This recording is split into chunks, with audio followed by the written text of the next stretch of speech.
Bonjour, ici Yolande Clément et bienvenue à cette émission de l'Église diocésaine au service du diocèse de Sault-Sainte-Marie. Et toi à la maison, j'espère que tu te portes bien aujourd'hui. Pendant la prochaine demi-heure, je m'entretiens avec notre évêque, Monseigneur Thomas Daoud. Bonjour, Monseigneur. Bonjour. Alors, le but de l'émission aujourd'hui, c'est de donner la chance aux jeunes d'apprendre à connaître Monseigneur Daoud avant leur confirmation et ceux qui vont être confirmés au cours de cette année, on espère. Et d'un même coup, bien sûr, les paroissiens et paroissiennes du diocèse de Sault-Sainte-Marie et le public francophone vont apprendre à le connaître également. Alors, pour se mettre dans l'émission, prenons un moment de silence et ensuite, Monseigneur, je vous invite à réciter une des prières universelles qui a paru dans le Prions en Église du 21 février dernier qui m'a vraiment frappée.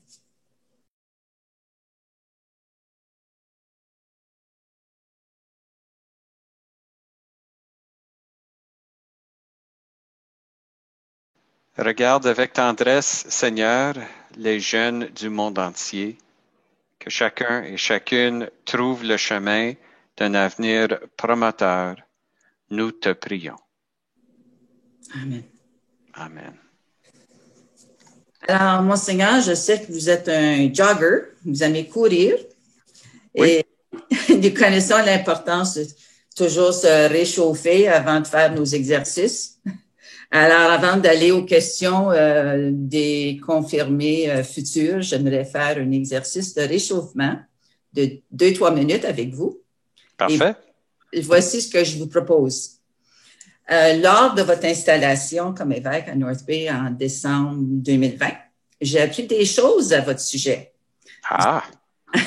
Durant l'entrevue du Père Gérald avec Monseigneur Alain Faubert de Montréal, un de vos grands chums, puis Monseigneur vous a appelé un compagnon de fortune et d'aventure.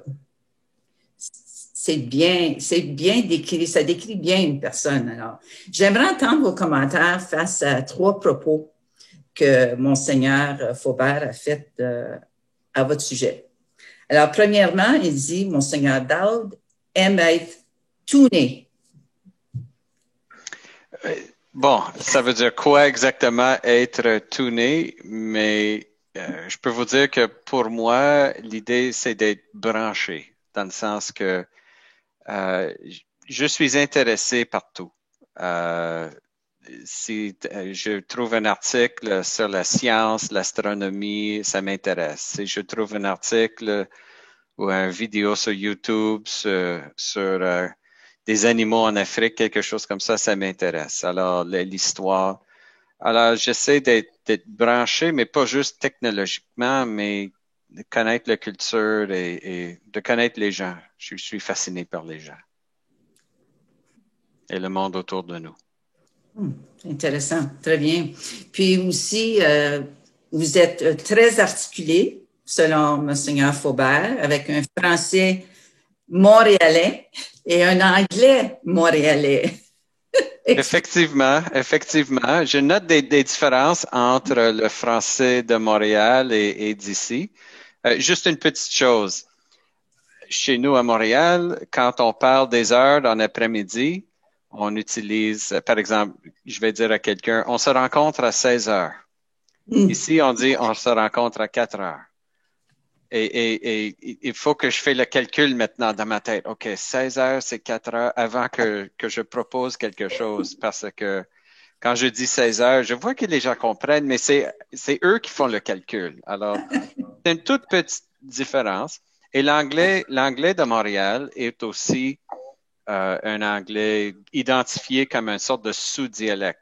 Nous avons nos propres expressions. Puis quand je visite ma famille en Ontario, à Ottawa, souvent je parlais puis ils me regardaient comme c'est pas tout à fait comme ça qu'on le dit. Ils comprenaient, mais il y avait un petit caractère québécois. Quand je voyage, quand je suis au Québec et je parle, j'entends mon accent anglophone, mais quand je suis allé en France, tout ce que j'entendais, c'était mon accent québécois. Je vous comprends.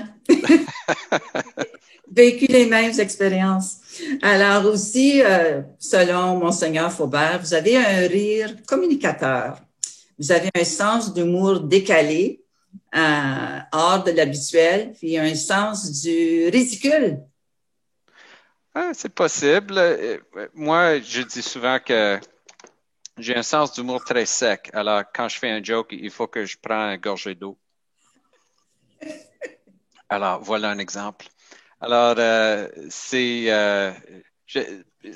une forme d'humour. Je pense que j'ai appris ça de mon père qui avait, je pense, la capacité de voir des choses comme ils sont. Moi, je pense que Dieu a un excellent sens d'humour. Moi, j'ai fait un stage une fois dans un hôpital. J'étais euh, aumônier dans un hôpital et j'ai rencontré des gens, curieusement, qui avaient perdu leur sens d'humour. Mm. C'était un effet soit d'un médicament ou d'une maladie et, et c'était terrible parce que tout était sérieux. Tout, Mm. mais absolument tout était sérieux. Et puis, c'est là où j'ai découvert que non, quand on est vraiment en contact avec la réalité, on trouve les choses drôles. On a la possibilité de voir avec un certain intérêt et une ouverture. Et pour moi, un des résultats de ça, c'est la capacité de rire. Alors, je trouve que Mm. c'est C'est une un don façon, précieux que Dieu nous a donné. oui, c'est une façon de sortir de nos défis aussi dans la vie.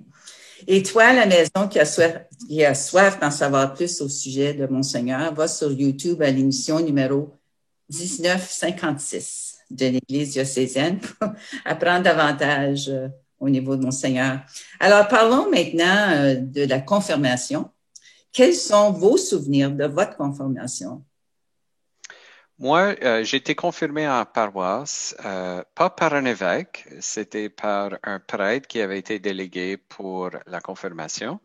Moi, mon souvenir principal, c'est j'étais un des jeunes qui était choisi pour faire une lecture. C'était fait à l'intérieur de la messe, donc c'est moi qui a fait une lecture. La première fois, je pense, une des premières fois que j'ai parlé devant des autres, j'étais très nerveux. J'avais pratiqué avec mon père, qui lui faisait des lectures à la messe. Et comme ça, je pense que c'était un moment pour moi de m'ouvrir à une implication dans l'Église. Parce qu'après ça, moi puis mon père, nous sommes devenus une équipe de lecteurs à la messe. Un père et un fils. Un qui faisait l'Ancien Testament, l'autre le Nouveau, etc. Alors, c'était un beau moment pour moi de vivre ça et de développer cette relation avec lui. L'autre chose dont je me souviens de ma confirmation, dans notre formation à la paroisse où j'étais, on choisissait un saint qu'on pensait pouvait devenir un modèle pour nous, comme une sorte de saint patron personnel. Moi, j'ai choisi Saint François d'Assise parce que j'ai trouvé dans sa spiritualité une grande liberté. Et c'est quelque chose que j'adorais, qui m'inspire toujours. En quelle année avez-vous fait votre confirmation? Ah, Je pense que j'avais 11 ans. Je pense que j'avais l'année 11 ans. scolaire en septième, en sixième? Ou... Je pense cinquième ou sixième, je ne me souviens Okay. pas exactement. Alors, allons à la partie la plus importante de l'émission. Nous avons reçu un total de 44 questions des futurs confirmés.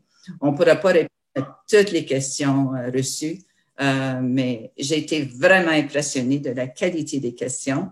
Des questions plus légères et des questions plus profondes, comme vous allez voir. Mais étant donné qu'on a juste 27 minutes et maintenant on a dépassé déjà 5, 6, 7 minutes, alors mais on va sûrement trouver un moyen, Monseigneur, j'en suis convaincue, de pouvoir donner la chance aux jeunes d'entendre vos réponses. Alors, peut-être une petite surprise plus tard à annoncer. Alors, commençons avec quelques questions de la 7e année de Madame Chantal Pocket à l'École Sainte-Marie d'Azilda. Alors, Mathéo veut vraiment savoir, aimes-tu la poutine? Puis si oui, laquelle est ta préférée? Vous savez, nous avons un restaurant à Montréal qui s'appelle La Banquise et je pense qu'ils ont 80 différentes formes de poutine. Ils sont spécialisés sur la poutine. Vous pouvez voir, si vous allez en Google, la banquise. Alors, j'ai eu la chance d'en goûter, mais pas tous les 80, mais pas mal. Il y a une sorte de poutine qu'ils ont, je pense, ils appellent ça une poutine pizza, où ils mettent des morceaux de pepperoni, comment on appelle ça, des poivrons, des poivrons verts, puis bien sûr avec le fromage et la sauce, mais c'est une sauce plus comme sauce pizza. Alors, c'est comme un poutine pizza. C'est fantastique. Oh, deux pour le prix d'un. Ça, poutine. Deuxième question. Jade et Caleb veulent savoir, as-tu un animal domestique pour te garder compagnie? Actuellement, non. Je viens de déménager. Moi, j'habitais dans une résidence quand j'étais à Montréal, dans une résidence avec 20 autres personnes. Alors, avoir un animal chez nous, c'était difficile parce que c'est comme on imposait notre choix sur tous les autres et puis il y avait des gens allergiques. Mais j'aime les chats, alors on verra. Avez-vous eu un chat ou un chien quand vous étiez plus jeune? Un chat. J'avais un chat. Okay. Oui, oui, oui. Peut-être ici, dans le diocèse, qui sait, peut-être j'aurai, je sais pas, un orignal ou... Les gens de Montréal me taquinent. Ça prend bien de la place de rien. Oui, surtout dans un appartement avec 2 chambres à coucher. Et Dominique de l'École Sainte-Marie d'Azilda également veut, est-ce que tu trouves voyager d'une paroisse à l'autre ennuyant ou taxant?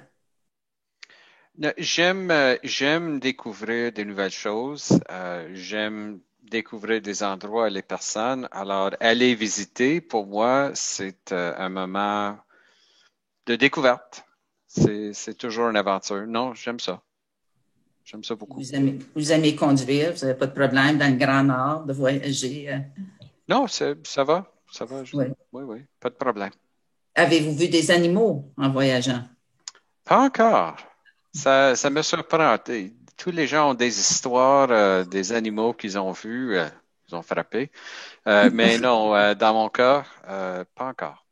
OK. Faites attention au printemps quand ça va arriver. Alors, allons maintenant à quelques questions de la 7e année de Mme Mélanie Mailly de l'École Félix Sicard de Sudbury. Alors, Carver et Tyler avaient une question très, très semblable. Ils demandent, décris ta rencontre avec le pape François. J'ai rencontré le pape François à 2 reprises. Alors, la première fois, c'était une visite de tous les évêques du Québec à Rome, ce qu'on appelle la visite ad limina. Et le pape avait invité les évêques à faire des rencontres avec lui. Alors, c'était une rencontre de groupe, mais pendant une de ces rencontres, on avait un pause café et le pape était là en train de prendre un cappuccino avec nous. Alors, je suis allé le voir et j'ai demandé, Saint-Père, est-ce que je peux prendre un selfie avec vous? Alors, il a dit oui. Alors, j'ai sorti mon caméra puis j'ai un selfie avec le pape.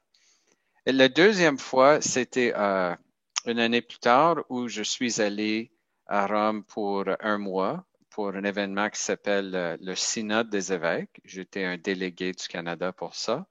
Et j'ai vu le pape chaque jour pendant un mois parce qu'il assistait à toutes les rencontres. Alors, j'ai plusieurs photos avec lui.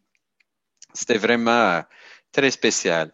Et dans un synode, on a la chance de faire un petit discours. Alors, j'ai fait un discours d'à peu près 3 minutes, mais j'ai mis un petit joke dans le discours. Et je peux dire, le pape l'a trouvé drôle. Tout le monde l'a trouvé drôle. Et de voir le pape en train de rire parce que on fait un petit blague, c'est très satisfaisant. Alors, il y a un sens d'humour, évidemment, lui aussi. Ah oui, oui, oui, il m'a pris parce que j'ai fait un joke en disant, c'était en anglais, j'ai dit, If I was Pope, si moi j'étais le pape, voilà ce que j'aurais fait. Alors, après la pause, le pape, je suis allé saluer le pape et il m'a dit, si tu veux être pape, tu peux l'avoir. Ah! Il a un Oh, sens. wow! Oui, oui, oui. Ah, ça, c'est certainement des moments très spéciaux. Oui, c'est ça. Je suis pas devenu pape, je suis devenu évêque de Sault-Sainte-Marie, mais On ne sait pas ce que le futur va présenter. ah, ah, Alors, Danica de Félix Ricard veut savoir qui est ton plus grand leader spirituel qui t'inspire? le plus grand leader spirituel qui m'inspire, Mère Teresa, est parmi. Bien sûr, il y a des gens qui sont toujours vivants, il y a des gens qui sont morts récemment, puis il y a des figures dans l'histoire. Bien sûr, le plus grand, c'est Jésus, évidemment. La Sainte Vierge, j'aime beaucoup Marie. Et pour moi, ce sont des gens vivants au ciel, mais vivants. Ce ne sont pas uniquement des morts qui me donnent un exemple. Je parle avec Jésus régulièrement dans ma prière, avec Marie, etc. J'ai parlé de Saint François et son exemple de liberté intérieure, sa spiritualité. Mère Teresa, comme exemple plus récente. Un autre que j'ai rencontré, c'était un vieux prêtre en Inde, un vieux Italien qui était missionnaire en Inde, qui a passé toute sa vie là et qui a touché des cœurs. Je pense qu'il a essayé 14 000 personnes à sortir de la pauvreté par son travail missionnaire. Ça, c'est inspirant. On a nos petits problèmes ici. 14 000 personnes qu'il a aidées.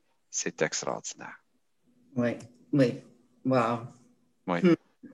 Quelqu'un qui vivait vraiment l'Évangile. Oui. Euh, Encore une fois, de l'école Félix Ricard, Grayson et Anna avaient une question très semblable. Pourquoi est-ce que tu voulais être un évêque et qu'est-ce qui vous a poussé à devenir évêque? Je pense que derrière ça, c'est la question pourquoi est-ce que je voulais devenir un prêtre? Parce que devenir évêque, c'était une surprise. Je ne m'attendais pas à ça. J'ai eu un appel un jour.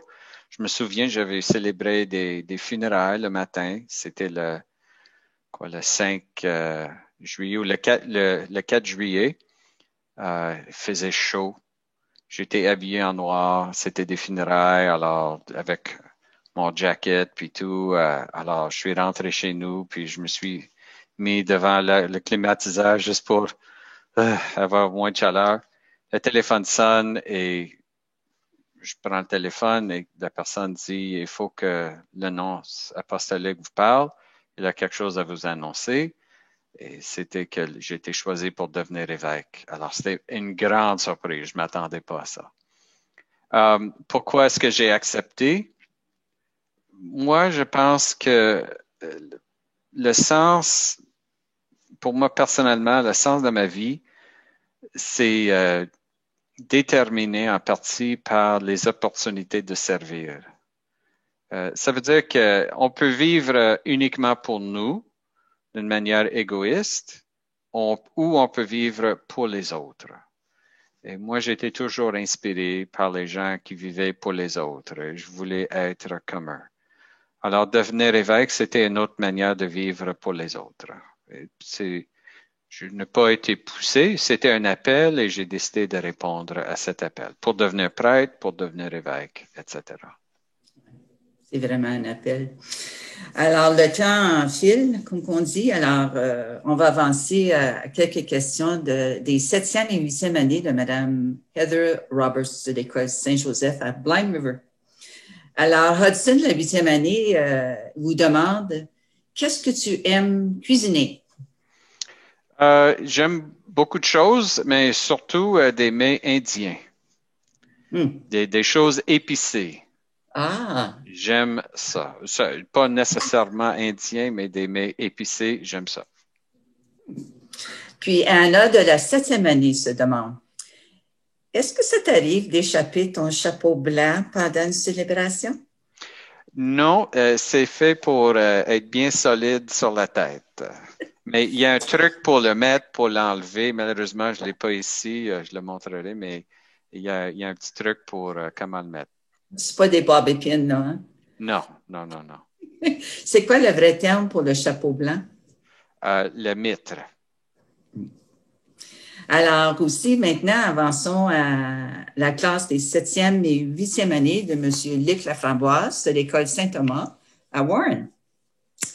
Et voici les questions provenant de Lily, Easton, Riley et Audrey. Pourquoi est-il important de faire ma confirmation? C'est une excellente question. Je pense derrière ça, c'est pourquoi est-ce que la confirmation est importante? Parce qu'il y a deux éléments dans cette question. Pourquoi est-ce que la confirmation est importante et pourquoi est-ce que c'est important pour eux de le faire? Alors, la confirmation, c'est le sacrement qui fait l'unité dans l'Église, qui fait que l'Église n'est pas simplement composée d'individus, mais qu'ensemble, nous formons une seule Église. Vous savez, les gens peuvent être baptisés dans différentes églises. Il y a beaucoup d'églises dans le monde, les églises protestantes, les églises orthodoxes, l'église catholique. Avec la confirmation, si quelqu'un, par exemple, décide de devenir catholique et protestant et décide de devenir catholique, c'est quoi le mécanisme? C'est la confirmation. La confirmation, c'est le sacrement qui fait l'unité de l'Église et pas juste l'unité entre nous, mais l'unité avec nos ancêtres dans la foi. Parce que c'est l'évêque ou un prêtre délégué par lui qui fait la confirmation. Et moi, j'ai été ordonné par des évêques, qui étaient ordonnés par des évêques, qui étaient ordonnés par des évêques, et ça remonte dans l'histoire jusqu'aux apôtres, jusqu'aux 12 apôtres. Donc, être confirmé, ça veut dire, je veux faire partie d'une église, et n'oublions pas que notre église catholique, ça existe à travers le monde, dans chaque pays. On peut aller n'importe où dans le monde et on fait partie de la même famille spirituelle. On n'est jamais étranger quand on arrive dans une autre paroisse ailleurs. C'est remarquable.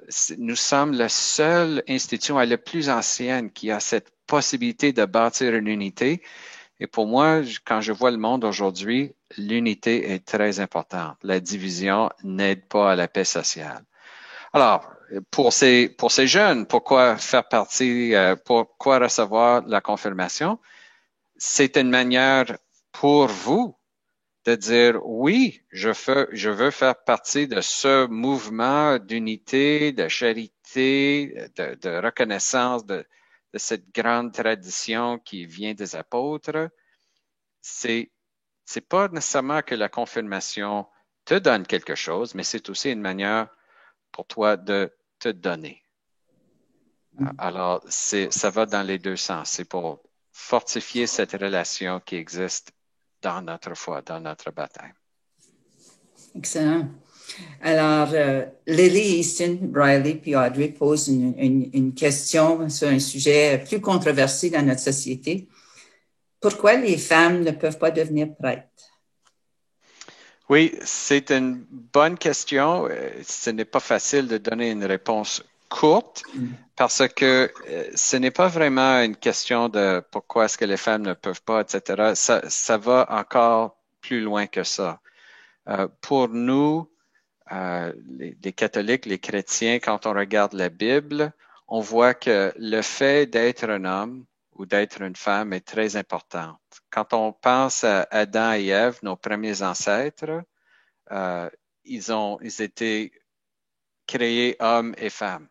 On ne sait pas si c'est des grands ou petits, corpulents ou maigres, mais on sait que c'était hommes et femmes. Alors, il y a quelque chose. Quand on meurt, notre âme est masculin ou féminin. C'est pas juste notre corps. Alors, Jésus est venu parmi nous comme un homme, mais il a dit que dans la Bible, ça décrit la relation entre Dieu et son peuple comme un couple marié. Alors, et Jésus c'est lui le marié. C'est l'époux et l'Église, c'est l'épouse. Alors, le prêtre, il représente Jésus, l'époux, pour son épouse, l'Église. Alors, la question, ce n'est pas vraiment pourquoi est-ce que les femmes ne peuvent pas devenir prêtres. La question pour nous, je pense, dans notre Église, c'est comment est-ce qu'on peut aider les femmes? Comment est-ce qu'on peut offrir aux femmes leur propre place dans pour être l'image de l'autre côté, l'image de l'épouse dans le monde. Mais c'est une plus grande question que ça. On pourrait avoir toute une émission sur celle-là, je suis certaine, Monseigneur. Oh oui. Et j'aimerais ça. Mais le temps est déjà épuisé. J'espère que vous n'êtes pas trop fatigué. Alors, j'apprécie beaucoup le temps que vous avez pris pour vous entretenir avec moi aujourd'hui. Merci aux jeunes qui ont pris le temps d'envoyer leurs questions. Merci à Julie dans le cadre du Conseil scolaire catholique Nouvel-Oncle qui m'ont fait parvenir les questions, aux enseignants Luc Laframboise, Mélanie Maillé, Chantal Paquette et Heather Roberts. Alors, puis Riley, notre technicien qui me garde à jour, toujours en ligne à l'autre bout, là, qui me dit combien de temps qu'il reste. Alors, et merci à toi à la maison d'avoir choisi de passer cette demi-heure avec l'Église diocésaine aujourd'hui. Alors, Yolande Clément pour l'Église diocésaine au service du diocèse de Sault-Sainte-Marie. Que Dieu te bénisse de toutes ses grâces. À la prochaine. Mais pour cela, ne faut-il pas tant de fois apprendre encore à être vrai, apprendre à se connaître, être avant de paraître, s'aimer soi-même comme on est, garder les pieds sur terre et fuir l'imaginaire des top modèles bien trop parfaits. Tous ensemble, il me semble, on pourrait changer le monde de jour en jour, de cœur en cœur, par des gestes.